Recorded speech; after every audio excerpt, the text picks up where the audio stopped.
ना चालू हो जाएगा, तो ले जाओ, चालू हो गया है। देख लो अगर सही ना आ रहा तो नीचे कर देना।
सतगुरु के चरणार में बहती प्रेम की धार, श्रद्धा से मज्जन करें पातक होवे छार। महाभयानक अरु कठिन भावसागर गंभीर, नाम जहाज बिठाए कर मेटे जन की पीर। शाश्वत सुख की खोज में भटके जीव दिन रैन, सतगुरु की अनुकंपा बिन कबहु न पावे चैन। निस दिन जिनकी वंदना करते शीस महेश, सो निर्गुण सगुण भये हरने जगत कलेश। परम पुरुष गुरुदेव जी शाश्वत शांति निधान, बार बार दंडवत करूं सकल सुखों की खान। बोलिए प्रेम से श्री सद्गुरुदेव महाराज की, श्री सच्चिदानंद भगवान की, वृंदावन बिहारी लाल की, साचे दरबार की। बोलिए प्रेम से सब संतों की। प्रिय भाइयों बहनों, सत्संग ही एक ऐसा जरिया है जिसके द्वारा हम जीवन जीना सीख पाते हैं। अगर सत्संग ना मिले तो मनुष्य जिंदगी कितनी कीमती है, आनंददायक है, सुख शांति से भरी हुई है, हमें कभी भी अनुभव नहीं हो सकता। सत्संग जब मिलता है तब हम खाने पीने सोने के अलावा जो जीवन का ध्येय और लक्ष्य है, जो जीवन की परम सच्चाई है, जिसके लिए मालिक ने इस दुनिया में मनुष्य की जिंदगी देकर हमको भेजा है, हम समझ पाते हैं। बंधु, यही एक ऐसा जीवन है जो रोने के साथ साथ हंसता है, जो भोग यौन और कर्म यौन दोनों है। भोग तो हम भोगना सीख लेते हैं, लेकिन किस कर्म से भोग भोगा जाता है और भोग भी और वो शांति भी और वो आनंद भी, परम सुख भी मिलता है, बगैर सत्संग के कभी भी किसी को आज तक पता नहीं चला। देखें किस तरह से सत्संग न मिलने पर हम अपने जीवन को कैसे गंवा देते हैं। एक छोटा सा प्रसंग है, और जिनके लिए गंवाते हैं,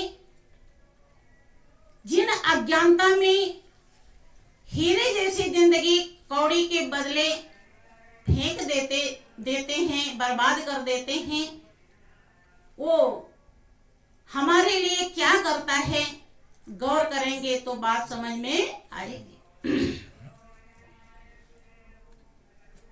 एक समय का जिक्र है, एक सेठ जी बहुत धनवान थे, लेकिन कर्म की गति बड़ी अजीब है।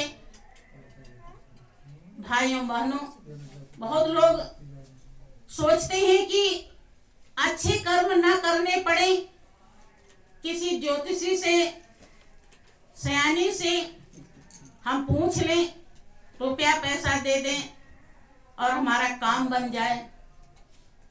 ऐसा भी नहीं होता है। जब तक कर्म नहीं पूरा होता तब तक कुछ भी होता नहीं।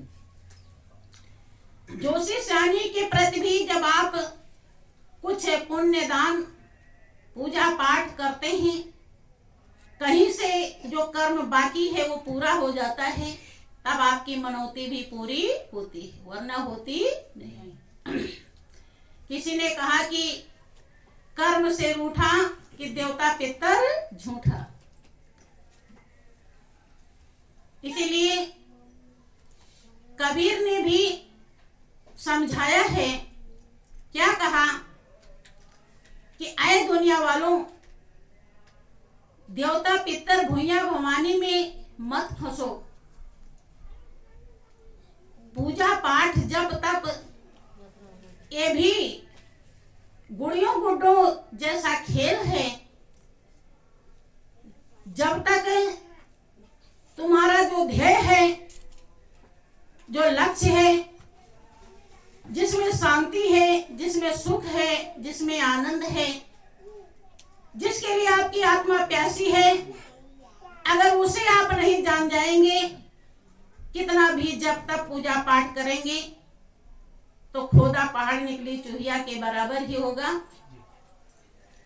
कि जब तक पूजा पाठ है गुड़ियों जैसा खेल, और जब तक पिया परिचय नहीं तब तक संशय ना मेल। कह रहे हैं कि जब तक पूजा पाठ जो आप करते हो बिना सत्संग के, बिना संत का संग किए, क्योंकि पूजा तभी शुरू होता है जब जिसकी पूजा करनी है उसका परिचय हो जाए।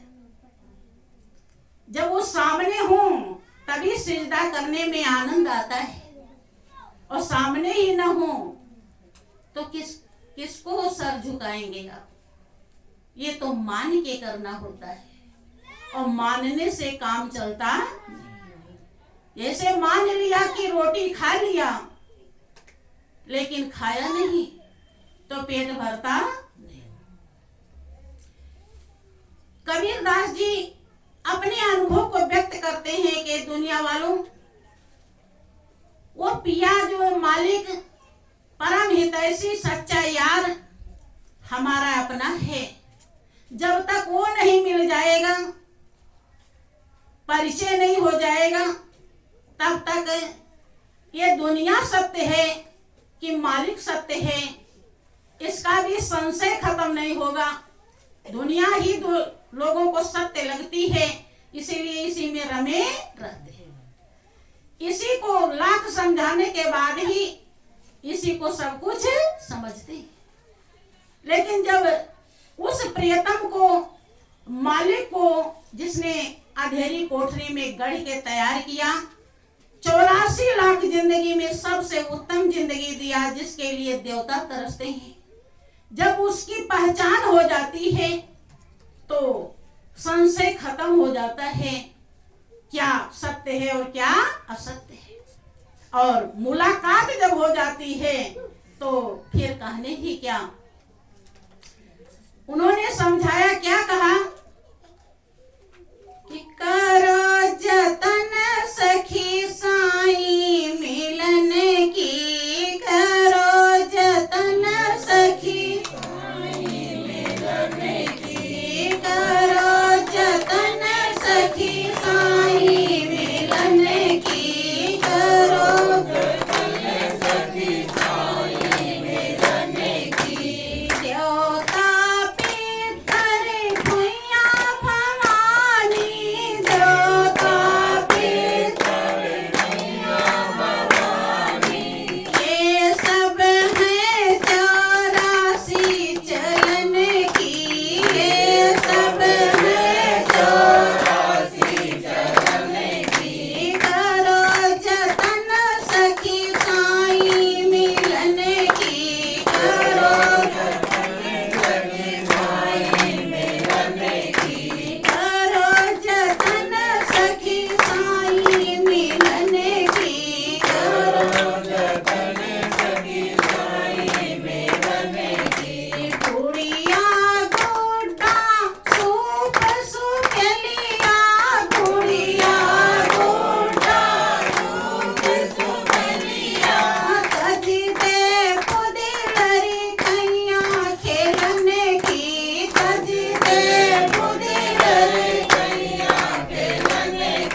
कि यहाँ सभी आत्माएं उनके लिए सखी के समान हैं।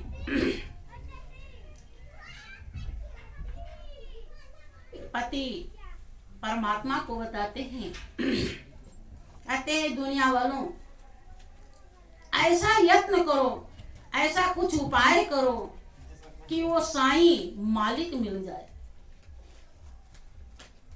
खंडन मंडन ऐसे ही पूजा पाठ मान करके कर लेने से काम चलने वाला नहीं है, कि ये अज्ञानता है, ये लड़कपन है। लोग कहते हैं कि माफ कर दो, बच्चा है, कुछ जानता नहीं। तो अगर आप गुड़िया गुड्डा सुप सोपेलिया की तरह पूजा पाठ करते रहे, खेलते रहे, एक बच्चा होता है तो गुड़िया गुड्डा से खेलता है, वो अपना परिवार बनाता है। जैसे आपका परिवार है वैसे वो भी सोचता है मेरा भी परिवार होना चाहिए, तो वो तमाम गुड़िया गुड्डा बना लेता है और थैले में भर लेता है और बच्चों के साथ खेलने लगता है। खेल करके फिर लाके रख देता है। वो गुड़िया गुड्डा न बोले न डोले, कुछ भी नहीं। जानता है कि मैं भी अपना परिवार बना लिया, मगन रहता है दिन भर उसी में, समय उसका कट जाता है। आपका भी उसी प्रकार से ये दुनिया है। सच्चा उसमें केवल मालिक है। हाँ, जब वो चाहे वो लड़का हो या लड़की हो, जब उसका शादी हो जाता है, विवाह हो जाता है, तो लड़का है तो वो पत्नी के साथ हंसी खेल, उठना बैठना समय बिताता है। और अगर लड़की है तो वो अपने पति के साथ जो भी खेल दुनिया में कुल खेल ही है। महापुरुषों ने सब खेल ही बताया है, वास्तव में खेल ही है अगर समझ में आ जाए तो।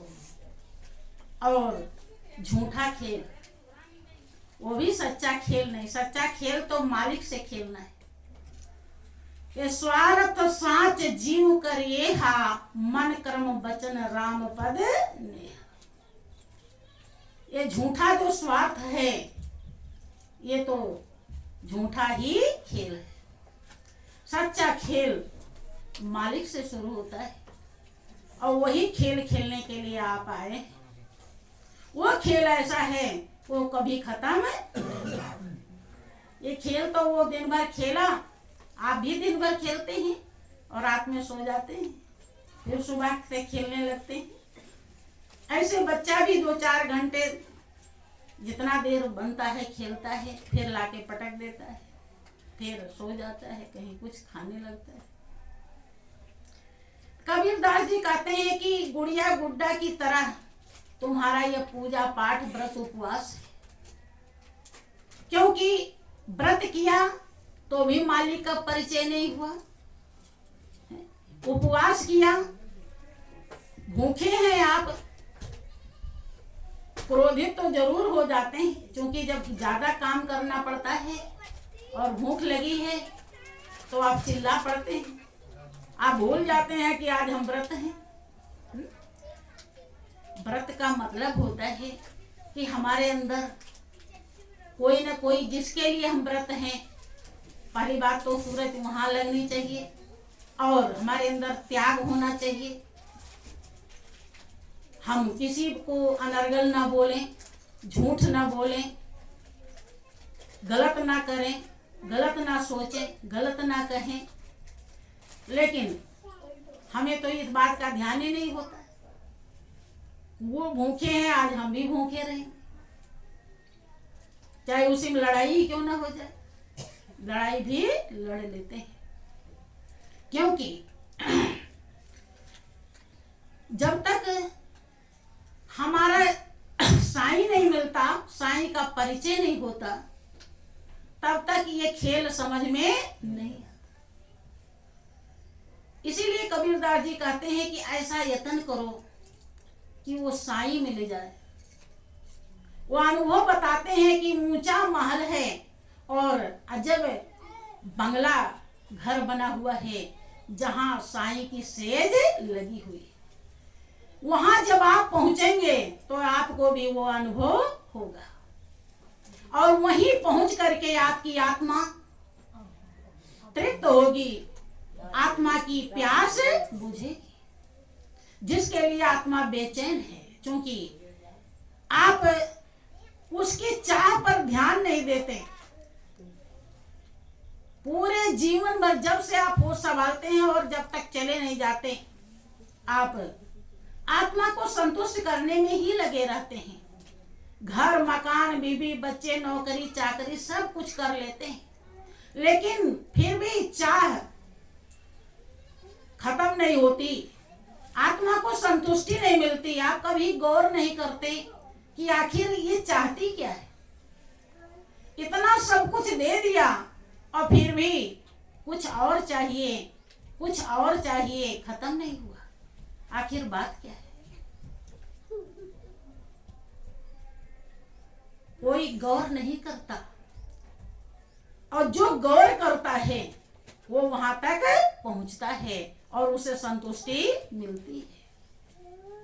संत महान पुरुष दयालु होते हैं, वो जानते हैं कि ये खेल खेल करके इस दुनिया से चला जाएगा और जो खेल खेलने के लिए आया है वो खेल शुरू ही नहीं होगा। इसलिए वो समझाने के लिए हर उपाय करते हैं। सेठ जी बहुत धनवान थे, नारद जी को उनके ऊपर दया आती है और वो आते हैं उन्हें समझाने के लिए कि ऐ सेठ जी, आप किस चक्कर में पड़े हैं। आपको मालिक ने धन दौलत दिया है, आपको परमात्मा का भजन करना चाहिए, परमात्मा को जान लीजिए, पहचान लीजिए और परमात्मा को याद कर लीजिए। आपको जीवन ही इसीलिए मिला है। सेठ जी कहने लगे कि हमें औलाद चाहिए, हमारी आधी से ज्यादा उम्र बीत गई, भी कोई औलाद नहीं है, मुझे भगवान की बात मत सुनाओ, मुझे तो बेटा बेटी चाहिए।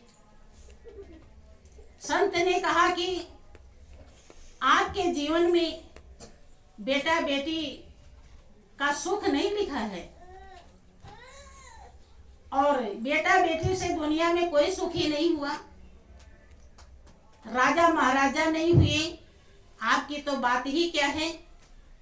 जिस सुख से आप सुखी होंगे, जिस सुख के लिए आपकी आत्मा प्यासी है, वो आप ही के पास है। लेकिन जब तक ज्ञान दृष्टि नहीं मिलेगी तब तक वो नजर नहीं आएगा।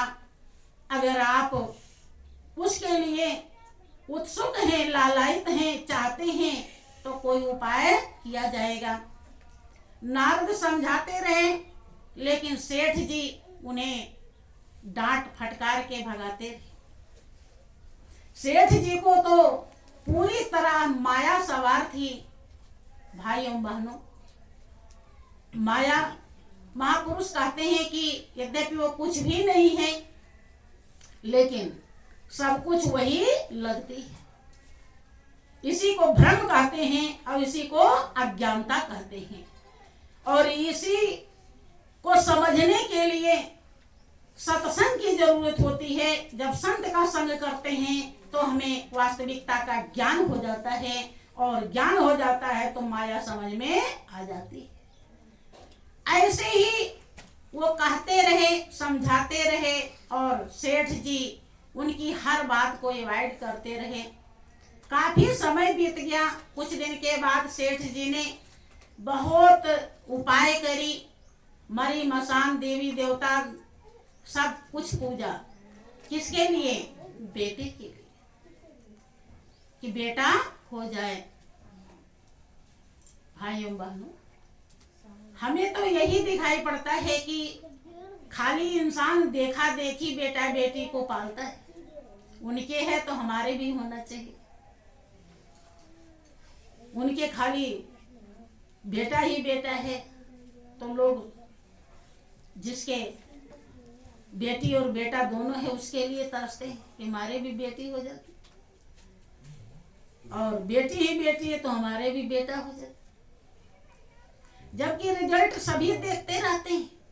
किसी किसी के कई बेटे हैं और खूब उनकी नसोदसो करते हैं, लेकिन फिर भी बेटा बेटी से पेट भरता नहीं। बहुत तो लोग हम लोगों से हमसे भी पूछते हैं कि माता जी आपके कितने बच्चे हैं? आप पहले बताओ आपके कितने बच्चे हैं? कि हमारे तो इतने हैं। क्या और सबके के इतने हैं? कि इतना पाकर के भी प्यास नहीं बुझी, हमारा भी पूछ रही। यही है अज्ञानता इंसान की। कितने भाग्य से संत महान पुरुष मिलते हैं। 68 फल एक है द्वारे संत पधारा। 68 तीर्थ का फल मिलता है जब दरवाजे पर संत पधारते, लेकिन उसे मिलता है जो पात्र होता है, जो उनके मर्म को समझता है। कि 68 तीर्थ गुरु चरण बसे पर भी होते अखंड, और सहजो ऐसा धाम नहीं सकल अंड ब्रह्मांड। सहजो एक महान आत्मा हुई जिन्होंने संत की कीमत समझी। उन्होंने कहा कि 68 तीर्थ गुरु के चरणों में बसता है और पर भी अखंड होती है। पूरे अंड ब्रह्मांड में संत के चरण के समान कोई धाम ही नहीं। लेकिन उसके लिए जिसको दिखाई पड़े, जिसके अंदर समझ हो। सेठ जी पूरी तरह इसी रंगारंग दुनिया में मस्त हैं, और संत उस दुनिया में ले जाना चाहते हैं जो अपनी है, जो अविनाशी है, जो शांति देती है, जो आनंद देती है, जो सुख देती है, जिसके लिए आत्मा बेचैन है। भाइयों बहनों, परमात्मा ने 2 चीज से दुनिया बनाई है, इसीलिए इसको दुनिया कहते हैं। अच्छा है तो बुरा है, छोटा है तो बड़ा है, उचित है तो अनुचित है, लाभ है तो हानि है, स्त्री है तो पुरुष है, लड़का है तो लड़की है, अंधकार है तो प्रकाश है, ज्ञान है अज्ञान, सब जोड़े से बना है। ऐसे दुनिया भी एक अंदर है, एक बाहर। बाहर की दुनिया जो है वो क्षणिक है, कुछ ही दिन के लिए मिली है, कुछ दिन आपके साथ रहेगी और फिर खत्म हो जाती है। इस दुनिया को नासमान कहा जाता है, असत्य झूठ कहा जाता है, क्योंकि आज है कल नहीं रहेगी। एक दुनिया आपके अंदर है जो अविनाशी है, जिसमें जब मीरा इतनी छोटी उम्र में भी चली जाती हैं तो उनके लिए रत्न सिंहासन, सेना फौज, पति परिवार सब ना के बराबर हो जाता है। वो दुनिया इतनी मगन कर देती है कि पग घुघरू बांध मेरा नाची, नाचने लगती, भूल जाती है कि मैं राजे खानदान की बहू बेटी।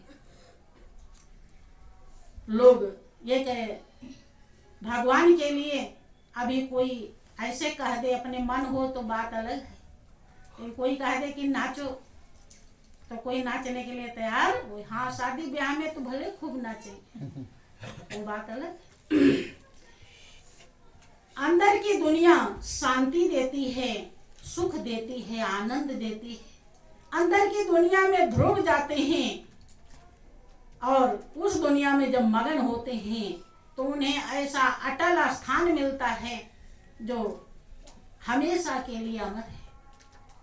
अंदर की दुनिया में प्रहलाद जाते हैं तो देखो क्या क्या सजाएं मिली और सब वरदान बन गया। अंदर की दुनिया में जब आप जाओगे तो ये दुनिया के जितने भी दुख हैं और जो जितने भी हित नात हैं, रिश्ते हैं, सब समझ में आ जाएंगे और इनका भी दुख आपको व्यापेगा नहीं, क्योंकि वहां ऐसी सच्चाई की आंखें हैं, निर्मल आंखें हैं जिसको पाते ही आप वास्तविकता को जान जाते हैं, अनुभव कर लेते हैं और फिर आपको कोई दुख व्यापता नहीं। वही आंख देने के लिए संत महान पुरुष इस धरती पर हमेशा मौजूद रहते हैं। सेठ जी को नारद जी होश में लाना चाहते हैं लेकिन वो आने के लिए तैयार नहीं।